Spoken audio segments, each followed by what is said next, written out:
Hello दोस्तों, कैसे हैं आप सब। हमारी कहानियां देखने के लिए हमारे चैनल को सब्सक्राइब कीजिए और हाँ, बेल आइकॉन पर क्लिक करना मत भूलिएगा। लोग क्या कहेंगे।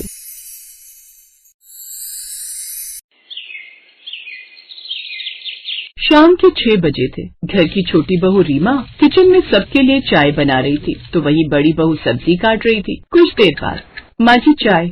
जमुना देवी जैसे ही चाय का एक घूंट लेती है, वैसे ही मुंह बनाकर कहती है, ये क्या है बहू, ये चाय में इतनी चीनी क्यों डाल दी। माफ करना माँ जी, वो थोड़ी एक्स्ट्रा चली गई होगी। चली गई होगी क्या होता है, उसके क्या पैर है जो वो चलकर पहुंच गई। तेरे खुद के हाथों पर कोई कंट्रोल नहीं है क्या। अगर मान लो अभी पड़ोसन सरला आ जाती तो पता है ना, वो सारे मोहल्ले में जाकर फैला देती कि देखो जमुना की बहू को बच्चे बनाने की उम्र में चाय तक बनानी नहीं आती। माँ जी, अब इसमें बच्चों की बात कहाँ से आ गई। क्यों, 6 महीने हो गए तेरी शादी को, अभी तक कोई अच्छी खबर ही नहीं सुनाई। उधर पुष्पा के बेटे की शादी भी तुम्हारी शादी के साथ हुई थी। आज देखो 4 महीने बाद उसकी बहू से दादी भी बनाने वाली है। अब जब उसकी बहू से बच्चा हो जाएगा तो लोग क्या कहेंगे कि इस जमुना की बहू अभी तक उसे ये सुख भी नहीं दे पाई। रीमा गुस्से में रसोई में चली जाती है। ये अच्छी सोच है समाज की कि शादी को 6 महीने हुए नहीं कि फिर सब एक ही रट लगा देते हैं, बच्चा बच्चा। और हमारी सासू माँ को तो घर वालों से ज्यादा बाहर वाले लोग क्या कहेंगे इस बात की चिंता रहती है। अरे छोड़ न रीमा, तू तो जानती है सबका यही हाल है। चल कढ़ाई निकाल दे, मैं सब्जी छौंक लेती। ये कहानी है लखनऊ में रहने वाले गुप्ता परिवार की, जहाँ घर की मुखिया थी जमुना देवी, जिनके 2 बेटे थे और 2 बहुएं। बड़ा बेटा विनय और उसकी पत्नी अंकिता, जिनकी एक 12 साल की बेटी थी श्रेया। वही छोटा बेटा आरव, जिसकी शादी 6 महीने पहले रीमा से हुई थी। जमुना देवी थोड़े पुराने विचारों वाली थी और लोग क्या कहेंगे उसे इस बात की चिंता ज्यादा रहती थी। एक रोज विनय ऑफिस से घर आता है। माँ, आज फिर अंकिता ने पराठे बड़े बड़े बनाए थे। आपको पता है, दिन में दोस्तों के साथ लंच करने बैठा तो वो भी उसे देखकर हंसने लगे और कहने लगे कि ये डोसे वाले तवे पर बनाए थे क्या। ये बहुएं ना हमारी नाक कटवा कर मानेंगी। अरे लेकिन कल आपने ही तो कहा था कि तुम्हारे पराठे छोटे छोटे होते हैं, पूरी जितने, उनसे कुछ भी होता है बड़े बड़े बनाए करो। हाँ बोला होगा, पर इतने बड़े भी बनाने के लिए नहीं बोला था कि कोई मजाक उड़ाए, इसलिए कल से तुम छोटे ही बनाना। ऐसे कुछ दिन बीत जाते हैं। एक रोज उन्हें किसी पार्टी में जाना था। ओह, जल्दी करो, आज वैसे भी बहुत शादियां और रास्ते में काफी जाम भी लगा हुआ होगा। मैं तो सुबह से ही कह रही हूँ दोनों बहुओं को कि टाइम से तैयार हो जाना, लेकिन पिछले 2 घंटे से शीशे के सामने पुताई करने में लगी हुई हैं। अरे आप ही जाओ, अब क्या उनके बच्चे के मुंडन पर पहुँचने का इरादा है? 2 घंटे से शीशे के आगे लिपा पोती कर रही हो, फिर भी शक्ल तो वैसी की वैसी ही लग रही है। कि माँ जी भी ना बहुओं को ताना मारने का एक मौका नहीं जाने देती। छोड़ न रीमा, अगर वो ऐसा नहीं करेंगी तो इन्हें पार्टी में खाना भी हजम नहीं होगा। इसके बाद वो सभी एक साथ पार्टी में चले जाते हैं, जहाँ ज्यादातर सभी की बहुओं ने सर पर पल्लू रखा हुआ होता है। आ गई जमुना बहन, बड़ी देर लगा दी। अरे वाह, दोनों बहुएं भी आई हैं। हाँ, अरे वो क्या है ना, रास्ते में जाम ज्यादा था इसलिए आने में देर हो गई। तभी 2 औरतें उनकी बहुओं को देखकर बातें करने लगती हैं। हाय देखो तो कैसे इनकी बहुएं सर पर पल्ला रखे बिना घूमे जा रही हैं। एक हमारा समय था जब हम लोग पेट जितना लंबा घूंघट डालकर रहते थे, लेकिन आजकल की बहुएं तो सर पर पल्ला रखने से भी बचती हैं। ये सुनकर जमुना अपनी दोनों बहुओं से कहती है, सुना तुमने, कहा था मैंने दोनों घूंघट डालकर चलो, लेकिन नहीं, तुम्हें तो मेरी बात सुननी ही नहीं। अब लग गए ना लोग बातें बनाने। चलो अब जल्दी से घूंघट करो दोनों की दोनों। क्या माँ जी, हमने ये इतना मेकअप घूंघट रखने के लिए किया है। चुप कर, यहाँ कोई सुभाष घई नहीं आया हुआ है जो तुम्हें अपनी फिल्म में साइन करेगा। चलो घूंघट डाल लो। अब डाल ही लेते हैं भाभी, नहीं तो माँ जी यहीं सबके सामने 10 बातें और सुना देंगी। अब दोनों घूंघट डालकर यहाँ से वहाँ घूमने लगती हैं, जिससे कई बार वो एक दूसरे की बहुओं से टकरा भी जाती हैं। ओह सॉरी बहन जी। सीमा तू ध्यान से चल, नहीं तो 1-2 को गिरा कर ही मानेगी। रात को पार्टी से घर लौटने में उन्हें काफी देर हो जाती है, जिस कारण वो अगले दिन सुबह देर से उठती है। और तभी पड़ोस की कमला काकी वहाँ आती है। अरे जमुना बहन, तुमने दरवाजा खोला, बहुएं कहाँ हैं? शायद अभी सो रही हैं। खैर तुम बताओ, इतनी सुबह सुबह कैसे आना हुआ? वो दूध खत्म हो गया था, चाय बनाने के लिए दे दो जरा। हाँ तो 2 मिनट रुक, मैं अभी दूध। अब वो उसे दूध दे देती है। उस वक्त तो कमला वहाँ से चली जाती है, लेकिन दिन तक अब ये बात हर जगह फैल जाती है और दिन तक उसकी सहेली सरला उनके घर आ जाती है। ये बिल्कुल ठीक बात नहीं है जमुना। घर में 2 बहुएं हैं, वो सुबह देर तक सोती रहें और तुम्हें घर के काम काज करना पड़े। मैं समझी नहीं सरला, तू कहना क्या चाहती है? अरे वही कमला बता रही थी कि सुबह उसे तुमने दूध दिया जबकि तुम्हारी दोनों बहुएं सो रही थी। अच्छा नहीं है बहन, मोहल्ला क्या बोलेगा? मुझे तो ये बात ठीक नहीं लगी। खैर अब मैं चलती हूँ। ये सुनकर तो जमुना का खून खौल उठता है। सुन रही हो, लोग बातें बना रहे हैं तुम्हारे बारे में, ये सब हमारी बदनामी है। अंकिता सफाई देने की कोशिश करती है। माँ जी, मैं तो रोज 5 बजे उठती हूँ, आज बस एक दिन लेट हो गई क्योंकि कल रात को हम पार्टी से देर से लौटे थे। हाँ माँ जी। अरे लेकिन अब तुम्हारी से एक गलती के कारण तो लोग बातें बनाने लगे ना। सुना नहीं क्या क्या कहा सरला ने? अब आगे से इस बात का ध्यान रखना। जी माँ जी। दोनों किचन में चली जाती। मुझे तो लगता है जैसे सारी दुनिया की नजरों के कैमरे बस हम पर ही नजर रखते हैं। यूं ही दिन बीत रहे थे। फिर एक दिन श्रेया स्कूल से घर आती है। मम्मी, पापा यहाँ आइए। क्या बात है श्रेया, बड़ी खुश लग रही है। हाँ, ऐसा क्या हो गया जो तू इतना खुश हो रही है? दादी, मुझे स्कूल में कबड्डी की टीम में चुन लिया है और हमें प्रतियोगिता के लिए दूसरे शहर लेकर जा रहे हैं जहाँ हमें स्टेट लेवल के लिए चुना जाएगा। आपको ये परमिशन फॉर्म साइन करना है पापा। क्या कबड्डी? दिमाग खराब हो गया है तुम्हारा? अब लड़कियां कबड्डी खेलेंगी? नहीं नहीं, ये सब लड़कों को शोभा देता है, लड़कियों को नहीं। कोई जरूरत नहीं है। आप ये क्या कह रही हैं माँ जी? मेरी बच्ची को इतना बड़ा मौका मिल रहा है तो मैं इसे क्यों नहीं जाने दूं? बड़ी जुबान खुलने लगी है तेरी। देख विनय, तेरी बीवी की कैसे की अच्छी की तरह जुबान चलने लगी है। अरे लोग क्या कहेंगे कि लड़की को अकेले शहर से बाहर भेज रहे हैं और वो भी कबड्डी खेलने के लिए। बताओ, ये भी कोई बात हुई क्या? तभी श्रेया की आंखों में आंसू आ जाते हैं। क्या हुआ बेटा? मम्मी, मैं सपने देखना छोड़ दूं क्या? ये सुनकर अंकिता का दिल पिघल गया। नहीं बेटा, सपने कभी मत छोड़ना। छोड़ना है तो बस एक बात कि लोग क्या कहेंगे। तुम्हें जाना है ना, तुम जरूर जाओगी। ये क्या कह रही हो बहू? तभी विनय बोला, हाँ श्रेया जाएगी मतलब जाएगी। I am proud of you भैया, मैं आपके इस फैसले में आपके साथ हूँ। मैं भी भैया, और मेरी भी इसमें पूरी सहमति है। अब लोग कुछ भी कहे या ना कहे, मुझे कोई फर्क नहीं पड़ता। पूरा परिवार अब एक साथ आ जाता है, लेकिन अपनी पुरानी सोच और समाज के डर के कारण अभी भी जमुना देवी वही अपने फैसले पर अटकी थी। लेकिन विनय अपनी माँ की नाराजगी की परवाह न करते हुए श्रेया को कबड्डी खेलने के लिए दूसरे शहर भेज देता है। आस पड़ोस के लोग बातें बनाने लगते हैं। हाय नहीं देखा, सुना गुप्ता वालों ने अपनी बेटी को वो क्या कहते हैं कबड्डी खेलने के लिए शहर से बाहर भेज दिया।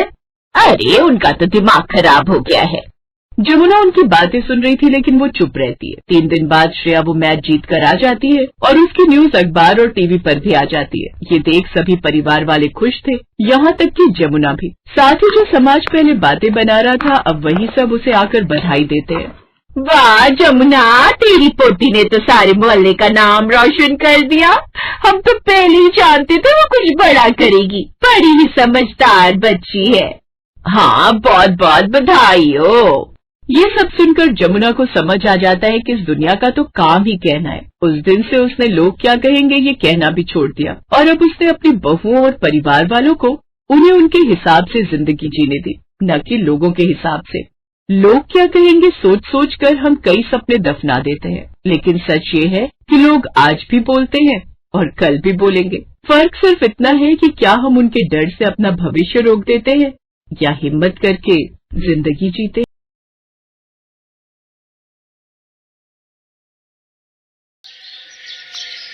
ज्योति, मैं जा रहा हूँ, तुम अपना ध्यान रखना।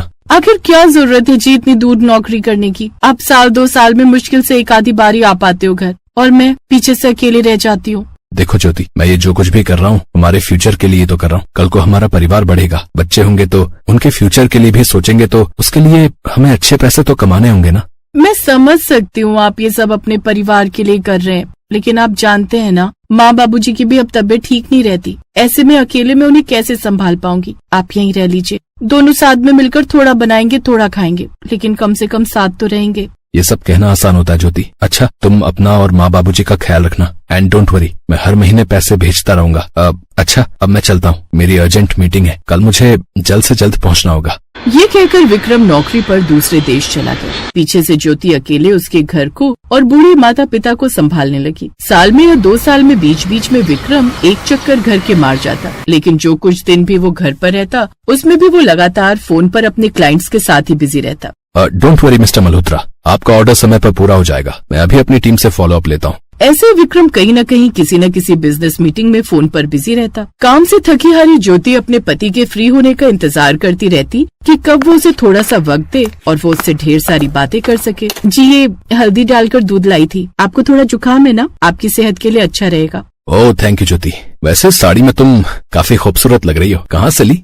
शायद काम में बिजी रहने के चक्कर में आप भूल रहे हैं कि ये साड़ी आप ही मेरे लिए लाए थे और इसे मैं आपके सामने 2 बार पहन भी चुकी हूँ, लेकिन शायद आपने ध्यान आज दिया। ओह हाँ शायद। अच्छा तुम सो जाओ, मुझे ऑफिस की एक फाइल तैयार करनी है। बहुत बड़ा ऑर्डर मिलने वाला है हमारी कंपनी को। अगर मैं उसमें सफल हो गया ना तो समझो मेरा प्रमोशन हो जाएगा और मेरी सैलरी और भी ज्यादा बढ़ जाएगी। ज्योति जब भी विक्रम से बातें करने लगती तो वो बस अपने काम की ही बातें करता कि कैसे पैसे कमाए जाएं और पैसे कैसे जोड़े जाएं। ऐसे ही समय बीता और एक एक कर ज्योति ने 2-2 साल के गैप में 3 बच्चों को जन्म दिया। इसी दौरान उसके सास ससुर का देहांत भी हो गया। अब ज्योति अकेले उन तीनों बच्चों का पालन पोषण करने लगी। हे भगवान, घर का राशन पानी तो खत्म हो गया है, अब तीनों बच्चों को अकेले छोड़कर कैसे जाऊं? एक काम करती हूँ, पड़ोस की अनीता को बोल देती हूँ, वो लाला की दुकान पर जाकर बोल देगी। ऐसा बोलकर ज्योति अपनी पड़ोसन के पास जाती है। अनीता बहन, घर का राशन खत्म हो गया था तो लाला के पास पर्ची भेजनी थी, तू बाजार जाते हुए पर्ची लाला को दे देना, वो अपने आदमी से कहकर राशन घर भिजवा देगा। कोई बात नहीं ज्योति बहन, मैं बोल दूंगी।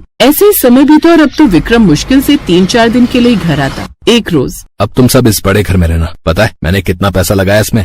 घर तो बड़ा ले लिया, लेकिन अभी भी इसमें मैं रहूंगी तो अकेले ही ना इन बच्चों के साथ। ओफो ज्योति, तुम फिर से वही रोना धोना लेकर बैठ गई यार। खैर मेरी फ्लाइट का समय हो रहा है। लेकिन आप उनसे मिलकर तो जाइए, वो स्कूल से आते ही होंगे। ओह नो, मेरे पास बिल्कुल भी वक्त नहीं है। तभी विक्रम के क्लाइंट का फोन आ जाता है और वो कार में बैठकर एयरपोर्ट के लिए निकल जाता है। घर की दहलीज पर खड़ी ज्योति लगातार अपने पति को जाते हुए देखे जा रही थी। ऐसे ही 25 साल बीत गए। ज्योति के सर पर अब सफेद बाल आ गए थे। उसके दोनों बेटों और बेटी की शादी हो गई थी। घर में दोनों बेटों और बहुओं के साथ अब वो काफी खुश थी। एक रोज दरवाजे की घंटी बजी। कोमल बहू, देख तो कौन है दरवाजे पर। रुको मैम, मैं देखता हूँ। अभिषेक दरवाजा खोलता है तो सामने उसके पिता विक्रम सिंह खड़े थे। कौन है बेटा? माँ, पिताजी आए हैं। विक्रम अंदर आता है तो भरे पूरे परिवार को देखकर हैरान रह जाता है। आ गए आप? हाँ ज्योति, इस बार हमेशा हमेशा के लिए आया हूँ। अब मैंने काम से रिटायरमेंट ले ली है, सोचा अब अपने बीवी बच्चों के साथ वक्त बिताऊं। तभी पीछे से 2 छोटे छोटे बच्चे भागते हुए आते हैं और ज्योति, ये बच्चे किसके हैं? ये बच्चे हमारे दोनों बेटों के हैं। क्या? दोनों बेटों के? लेकिन इनकी शादी कब हुई? ये सुनकर ज्योति और उसके दोनों बेटों अभिषेक और मोहित को बड़ा गुस्सा आता है, लेकिन वो चुप रह जाते हैं। फिर ज्योति कहती, इनकी शादी को 5 साल बीत गए और आप भी इनकी शादी में आए थे, अगर आपको याद हो तो। ओह, लेकिन मैं भूल ही गई। आपको याद कैसे होगा, आप तो हर वक्त बस फोन में ही बिजी रहते हो। शादी के दौरान भी आप अपने क्लाइंट के साथ ही बिजी थे, और जब से इनकी शादी हुई उसके बाद तो आप और भी ज्यादा बिजी हो गए और अब 5 साल बाद लौटे हो। बड़ी अजीब बात है पिताजी, आपको अपने बच्चों की शादी तक याद नहीं है। खैर अपना बैग दीजिए, मैं ऊपर वाले कमरे में रखाता हूँ। अब विक्रम वही उनके साथ रहने लगता है। वो अपने पोते से लाड तो लगाना चाहता, लेकिन वो उसे पहचानते नहीं थे। आजा बेटा, मेरे पास आजा। आजा आजा, अले अले। विक्रम अपने पोतों को गले लगाने के लिए तरस जाता, लेकिन वो उससे दूर दूर भागते। ऐसे दिन बीते। एक रोज विक्रम के हाथ एक कागज लगा। उसने खोलकर देखा तो वो हैरान रह गया। ये क्या है? अरे ये तो अमेरिका की कंपनी का ऑफर लेटर है मेरे बेटे अभिषेक के लिए। लेकिन उसने ये गुड न्यूज अभी तक घर में बताई क्यों नहीं? हो सकता है वो सबको सरप्राइज देना चाहता हो। नहीं नहीं, सबको बताकर मैं उसका सरप्राइज खत्म नहीं करना चाहता। लेकिन आई एम प्राउड ऑफ कि मेरा बेटा इतना काबिल बन गया। ये भी मेरी तरह खूब पैसा कमाएगा, जैसे आज ये सब ऐश से रह रहे हैं ना। मजे से जिंदगी काट रहे हैं, वो सब बस मेरी वजह से ही है। तभी उसकी बहू कमरे में आती है। पिताजी खाना लगा दिया है, माँ जी ने कहा है आप भी नीचे आ जाइए। कुछ देर बाद विक्रम नीचे आ जाता है और सबके साथ बैठकर खाना खाता है। ऐसे 4-5 दिन बीत जाते हैं, लेकिन अभिषेक इस बारे में अपने घर पर जिक्र नहीं करता। विक्रम फिर अभिषेक से जाकर कहता है, फिर तुमने क्या सोचा है अभिषेक? किस बारे में पिताजी? इस जॉब ऑफर के बारे में। ये आपको कहाँ से मिला? मेरी समझ में नहीं आ रहा कि तुम इतनी बड़ी खुशखबरी सबसे छुपा कैसे सकते हो। अरे तुम्हें इतना बड़ा मौका मिल रहा है अमेरिका जाकर नौकरी करने का और ज्यादा अच्छे पैसे कमाने का। पिताजी ये ऑफर लेटर मुझे दीजिए। अरे पहले तुम मेरे सवालों का जवाब दो, आखिर कब तुम इसका रिस्पॉन्स करोगे? कल इसका जवाब देने का आखिरी मौका है। अगर तुमने उस कंपनी को रिप्लाई नहीं किया ना तो वो किसी और एलिजिबल कैंडिडेट को हायर कर लेंगे। हाँ, इतना अच्छा मौका क्यों गंवाना चाहते हो बेटा? क्योंकि मैं वहाँ नहीं जाना चाहता। बस मैं चंद पैसों के लिए अपने परिवार को छोड़कर नहीं जा सकता। मैं आपकी तरह नहीं हूँ पिताजी, जो पैसों के पीछे सबको छोड़ दूं। अभिषेक के चिल्लाने की आवाज सुनकर बाकी सब घर वाले भी वहाँ इकट्ठा हो जाते हैं। अरे अपने पिता से कैसी बातें कर रहा है अभिषेक। सच कह रहा हूँ पिताजी, और सच सबको कड़वाई लगता है। पैसों के गुमान में आप इतना गुम हो गए कि आप भूल ही गए कि मेरा घर परिवार भी है। मेरी माँ ने कैसे हम तीनों बच्चों को अकेले पाला है वो सिर्फ वही जानती है। सिर्फ पैसे भेज देना ही परिवार की जिम्मेदारियों से मुक्ति पा लेना नहीं होता है। आप तो पैसे भेज देते थे, लेकिन उसे एटीएम से कैसे निकालना है ये मेरी अनपढ़ माँ को नहीं आता था। वो बेचारी आस पड़ोस में लोगों से कहती, तब जाकर पैसे निकाल पाती थी। उसने दिन रात खुद न सोकर हमें लोरी गाकर सुलाया है। बरसात हो या धूप हमें स्कूल छोड़ने गई। जब कुछ बच्चों को अपने पिता से प्यार मिलता हम देखते थे, तब हमारी आंखें भर आती थी कि एक बार ऐसे ही हमारे पिताजी भी हमें गले लगा लें। लेकिन आप तो जो 4 दिन की छुट्टी में आते थे उसमें भी फोन में ही बिजी रहते थे। आपने पैसा तो कमा लिया पिताजी, लेकिन उसके बदले में आपने अपनी जिंदगी के वो खूबसूरत पल गवा दिए जिसकी आप कल्पना ही नहीं कर सकते। अपने माँ बाप के आखिरी पल, अपनी पत्नी का प्यार, अपने बच्चों का बचपन और भी बहुत कुछ। और जो हमने झेला है ना, वही मैं अपने बच्चों के साथ होता नहीं देख सकता। यहाँ रहकर हम थोड़ा बनाएंगे और थोड़ा खाएंगे, लेकिन कम से कम अपने परिवार के साथ जिंदगी के हसीन पल तो बिता पाएंगे। अपने बेटे की बातें सुनकर विक्रम को लगा जैसे उसकी सारी जवानी 1 मिनट में उसकी आंखों के सामने बीत गई, जिसमें उसने सिवाय पैसे के कुछ नहीं कमाया, ना अपने बच्चों का प्यार और ना अपनी पत्नी का साथ। विक्रम को अपने किए पर बड़ा पछतावा था और सबसे हाथ जोड़कर खासकर ज्योति से माफी मांगता है। लेकिन जो ज्योति कई साल पहले ढेरों बातें कहने और सुनने के लिए बेताब रहती थी, आज वो चुप थी। उसकी आंखों में सिर्फ आंसू थे जो लगातार बहे जा रहे थे। हेलो दोस्तों, कैसे हैं आप सब? हमारी कहानियां देखने के लिए हमारे चैनल को सब्सक्राइब कीजिए और हाँ, बेल आइकॉन पर क्लिक करना मत भूलिएगा।